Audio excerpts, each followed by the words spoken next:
Hello everyone, how are you? Welcome in our channel SSB Guide and thank you very much for liking our videos and subscription। तो आगे continue करते हैं। NDA की में science की class का पहला चैप्टर हम पढ़ रहे थे और उसमें हमने कुछ टॉपिक्स क्लियर किए थे अपने, अब उसी को आगे बढ़ाते हैं।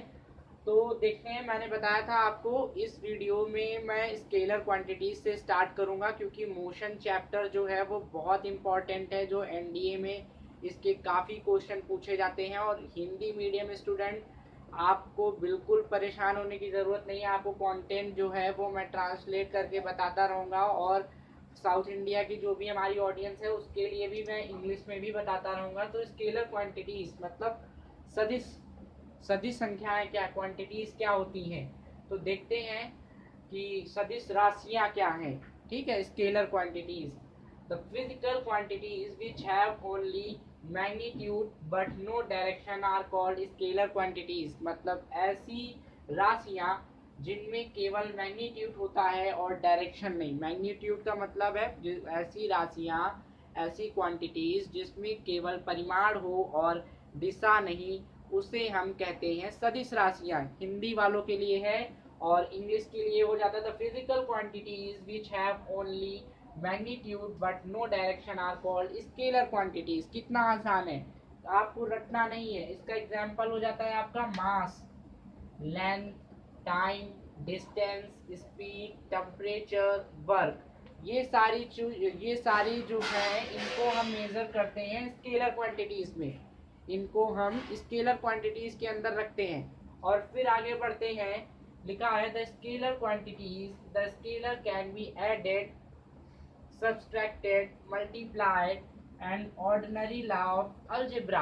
अगर जो हमारी स्केलर क्वांटिटीज हैं इनको हम एडेड कर सकते हैं, मतलब इनको हम जोड़ भी सकते हैं, ये सब्सट्रैक्ट भी हो सकती है, घटाई भी जा सकती हैं, ये मल्टीप्लाइड भी की जा सकती है। मल्टीप्लाई मतलब गुणा भी की जा सकती है, घटा भी सकते हैं, जोड़ भी सकते हैं।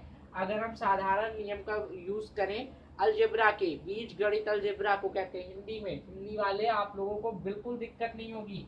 देन आगे बढ़ते हैं, वेक्टर क्वांटिटीज क्या होता है, अदिश राशियां क्या होती हैं। तो the physical quantities which have magnitude and as well as direction, बस इतना इंपॉर्टेंट है। और इसमें क्या होता है, इतना ध्यान देना है आपको कि बट नो डायरेक्शन और ओनली मैग्नीट्यूड। तो ये हो गया स्केलर क्वांटिटीज। और वेक्टर क्वांटिटीज में magnitude as well as direction are called vector quantities. इसका एग्जांपल क्या हो जाता है, डिस्प्लेसमेंट, विस्थापन, वेलोसिटी, वेग और एक्सेलरेशन जिसे त्वरण कहते हैं, बल और टॉर्क। ये सारी चीजें जो हैं ये एग्जांपल हो गए वेक्टर क्वांटिटी के। बहुत इंपॉर्टेंट है, एक दो क्वेश्चन पूछ लिए जाते हैं कभी कभी एनडीए के अंदर कि सदिश और अदिश राशियां पहचानने के लिए आ जाती हैं कि बताइए किसमें ये सदिश राशि है या अदिश राशि है। इस वजह से मुझे लगता है अब ये आपको कभी नहीं भूलेंगे कि क्या डिफरेंस होता है। आप स्केलर क्वांटिटीज की बात करेंगे तो ओनली मैग्नीट्यूड, और अगर वेक्टर की बात करेंगे तो magnitude as well as direction, मतलब परिमाण और दिशा दोनों, और इसमें केवल परिमाण हो तो वो चीज, वो राशियां जो होती हैं वो सदिश राशियां कहलाती हैं।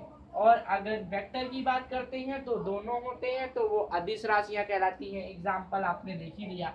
अब ये नोट में लिखा है, division of vector by another vector is not valid. अगर वेक्टर को दूसरे वेक्टर से हम क्या करते हैं, division of vector another vector is not valid, अगर डिवाइड करते हैं तो वो वैलिड नहीं होता।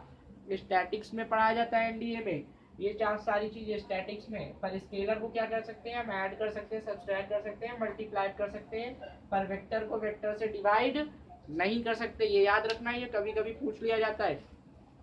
तो अब इसी को आगे बढ़ाते हैं कि जैसे कि पढ़ लिया स्केलर क्वांटिटीज, वेक्टर क्वांटिटीज। अब उसके बाद जो है यूनिफॉर्म स्पीड क्या है। अगर आप चाहो तो अपने नोट्स भी प्रिपेयर कर सकते हो, बहुत इजी लैंग्वेज में आपको सारी चीजें अवेलेबल हो रही हैं। तो यूनिफॉर्म स्पीड जिसे कि आप कहते हैं कि an object is said to be moving with uniform speed if it covers equal distance in equal intervals of time. अगर आप यूनिफॉर्म स्पीड की बात करेंगे, मतलब एक समान गति की बात करेंगे, तो वो कब होगा, वो तभी होगा जब कोई चीज मूव कर रही होगी एक परफेक्ट जो टाइम दिया गया होगा, जो कवर कर रही है डिस्टेंस, वो इक्वल इंटरवल ऑफ टाइम होना चाहिए। यहाँ पे सिर्फ एक चीज जो है इंपॉर्टेंट निकल के आई, इक्वल इंटरवल ऑफ टाइम। अगर टाइम जो है एक इंटरवल मीन्स होता है एक अंतराल के बाद हो रहा है, तो उसे ही हम यूनिफॉर्म स्पीड कहते हैं। आगे आगे पढ़ते हैं कि वेरिएबल स्पीड क्या होती है। ये कुछ चीजें ऐसी हैं जिन्हें नोन करना बहुत इंपॉर्टेंट है, जिन्हें जानना बहुत इंपॉर्टेंट है। अगर बात कर लेते हैं यूनिफॉर्म स्पीड की, तो सिंपली यूनिफॉर्म स्पीड का मतलब होता है कि ऐसी गति जो आपकी एक निश्चित अंतराल में हो रही हो, रिपीट हो रही हो, उसे ही हम कहते हैं समान गति, एक समान गति, यूनिफॉर्म स्पीड। आई थिंक यहाँ से अब क्लियर हो गया होगा कि what is a uniform speed. Uniform speed, ये यूनिफॉर्म स्पीड आपका निकल के आता है कि an object is said to be moving with uniform speed if it is cover equal distance. अगर वो इक्वल डिस्टेंस तय करती है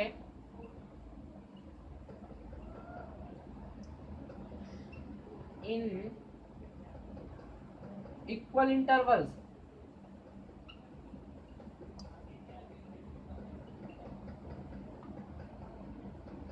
अगर इक्वल डिस्टेंस तय करती है इक्वल इंटरवल्स में, देन वो जो होती है वो यूनिफॉर्म स्पीड होती है।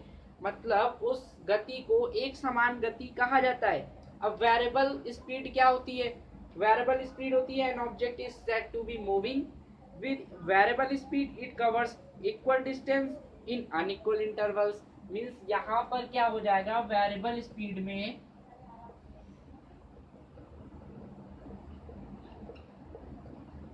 डिस्टेंस तो इक्वल होगी आपकी same, but in unequal intervals. जो यहाँ पर अंतराल होगा वो आपका वो असमान होगा, उसे वेरिएबल स्पीड कहते हैं। आगे कंटिन्यू करेंगे, अब पढ़ेंगे वेलोसिटी क्या होता है, वेग क्या होता है। Velocity of an object in a motion is defined as the ratio of displacement. Displacement means विस्थापन, विस्थापन के अनुपात को, and the corresponding time interval taken by the object, और जिस ऑब्जेक्ट के द्वारा टाइम लिया गया है, समय लिया गया, जितना समय लिया गया, उसे ही हम वेग कहते हैं। वेलोसिटी ऑफ एन ऑब्जेक्ट, अगर किसी भी वस्तु का वेग ज्ञात किया जाए तो वो तब होता है in a motion is defined as the ratio of displacement and the corresponding time interval. जो उसका डिस्प्लेसमेंट हुआ एक निश्चित अंतराल में, उसके अनुपात को वेग कहते हैं। कितनी इजी यहाँ से इसकी निकल कर डेफिनेशन आ जाती है, आपको रटने की जरूरत ही नहीं पड़ेगी। वेलोसिटी की मैंने बता दिया, क्योंकि अगर velocity of an object in a motion is defined as the ratio of displacement and the corresponding time interval taken by the object. अब इसमें कुछ इंपॉर्टेंट पॉइंट्स आ जाते हैं, जैसे कि क्या, जो नोन करना बहुत इंपॉर्टेंट है। Vector quantities can be negative, positive and zero. बहुत इंपॉर्टेंट है कि जो हमारी वेक्टर क्वांटिटीज होती हैं, वेक्टर क्वांटिटीज हमारी जो होती हैं वो हमारी नेगेटिव, पॉजिटिव और जीरो हो सकती हैं। ये नोट पे आप लिख सकते हैं। उसके बाद दूसरा, स्केलर क्वांटिटीज नेवर नेगेटिव, ये भी एक नोट है। जो हमारी स्केलर हो गई वो कभी भी नेगेटिव नहीं होंगी। वेक्टर क्वांटिटीज को कहते हैं अदिश राशियां, और स्केलर को कहेंगे सदिश राशियां। कभी भी ये नेगेटिव नहीं होगी, नेवर नेगेटिव। उसके बाद आपका जो नेक्स्ट आगे हम पढ़ेंगे वो है हमारा कि vectors can be divided in two types. अब वेक्टर को हम कितने भागों में डिवाइड कर सकते हैं? दो भागों में। वेक्टर को हम दो भागों में बांट सकते हैं। कौन कौन से? एक तो पोलर वेक्टर हो गया, एक एक्सियल वेक्टर हो गया। तो what is the polar vector, यहाँ पे ये क्वेश्चन पुट अप होता है, ये जानना बहुत जरूरी है। तो कहते हैं these are those vector which have starting point are a point of application. ऐसे वेक्टर जिनका एक स्टार्टिंग पॉइंट होता है, जिनका एक शुरुआत का बिंदु होता है, उन्हें हम कहते हैं पोलर वेक्टर। जैसे कि डिस्प्लेसमेंट हो गया और फोर्स हो गया। डिस्प्लेसमेंट मतलब विस्थापन, और बल, बल क्या होता है, F बराबर ma होता है। द्रव्यमान और त्वरण के गुणनफल को हम क्या कहते हैं, बल कहते हैं। यदि किसी वस्तु पर जब कोई वस्तु का द्रव्यमान है, अगर कोई वस्तु है उस पर बल लगाया जाता है तो उस पर क्या हो जाता है, उसमें जो है कुछ ना कुछ परिवर्तन अवश्य हो जाता है। और उसके बाद डिस्प्लेसमेंट क्या होता है, दो बिंदु हैं, इनके बीच की दूरी जो है यहाँ से यहाँ तक की तय करने में जो होता है, यहाँ से यहाँ तक तय किया जाता है, वही विस्थापन होता है, डिस्प्लेसमेंट कहा जाता है उसे। फिर एक्सियल वेक्टर क्या होता है, सेकेंड टाइप वाला वेक्टर।